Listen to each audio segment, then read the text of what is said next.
রাজ্য উপজাতি কল্যাণ দফতরের উদ্যোগে দস্তুদের মধ্যে কম্বল বিতরণ শুরু হলো। শনিবার এক অনুষ্ঠানের মধ্য দিয়ে চাকমাঘাট কমিউনিটি হল ঘরে দফতরের মন্ত্রী বিকাশ দেববর্মার উপস্থিতিতে গরিব দস্তুদের মধ্যে কম্বল বিতরণ অনুষ্ঠান শুরু হয়। প্রদীপ প্রজ্বলন করে অনুষ্ঠানের শুভ সূচনা করেন 29 কৃষ্ণপুর বিধানসভা কেন্দ্রের বিধায়ক তথা উপজাতি কল্যাণ দফতরের মন্ত্রী বিকাশ দেববর্মার হাত ধরে। অনুষ্ঠানে মন্ত্রী ছাড়াও উপস্থিত ছিলেন উপজাতি কল্যাণ দফতরের আধিকারিক, তেলিয়ামুড়া মহকুমা শাসক অফিসের ডিসিএম দেবাশিস চাকমা, এলাকার বিশিষ্ট সমাজসেবী ওয়াতি রায় মলসুম, তেলিয়ামুড়া থানার ভারপ্রাপ্ত সেকেন্ড ওসি সুকান্ত সেন চৌধুরী সহ অন্যান্যরা। এদিনে মোট প্রায় 1600 গরিব দস্তুদের মধ্যে শীত নিবারণের জন্য কম্বল বিতরণ করা হয়। অনুষ্ঠানে দফতরের মন্ত্রী সংক্ষিপ্ত বক্তব্য রাখতে গিয়ে বলেন, সারা ত্রিপুরা রাজ্যে প্রায় 6000-এর বেশি কম্বল বিতরণ করা হবে।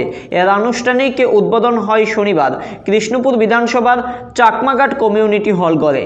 তবে কম্বল বিতরণ অনুষ্ঠানে গরিব দস্তুদের জনজাতিদের উপস্থিতি ছিল চোখে পড়ার মতো। আমাদের এই একই উদ্দেশ্য, আমাদের জনজাতি যারা গরিব শ্রেণীর মানুষ শীত বস্ত্র নেই, তাদেরকে আমরা সারা ত্রিপুরায় 6600 পিস কম্বল আমরা বিতরণ করব। এটার মধ্যে আজকে প্রথম আমরা এখানে উদ্বোধন করিয়েছি। আমাদের এই তেলিয়ামুড়া সাব ডিভিশনের আন্ডারে আমরা এই চাকমাঘাট কমিউনিটি হলে আমরা উদ্বোধন করিয়েছি। আমরা এখানে টোটাল আজকে এখানে 1600 জন দেওয়া হবে। টোটাল আমরা সারা ত্রিপুরার মধ্যে 6600 পিস দেওয়া হবে কম্বল।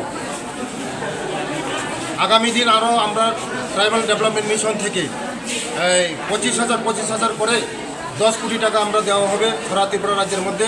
আরও ওয়াক বানিয়া কোনমাটি 15,000 টাকা করে দেওয়া হবে এবং হাটকু জুমিয়া দেওয়া হবে। এই সারা ত্রিপুরার মধ্যে হাটকু জুমিয়া তাদেরকে দেওয়া হয় 8,000 টাকা করে। সারা ত্রিপুরার মধ্যে 1 কোটি টাকার অভাব আছে, হাটকু জুমিয়াকে আমরা পেমেন্ট করব। আগামী দিন আমরা জনজাতি ট্রাইবাল ডেভেলপমেন্ট মিশন থেকে সারা ত্রিপুরার মধ্যে আমরা 30 কোটি টাকা এই বছর মধ্যে পেয়েছি।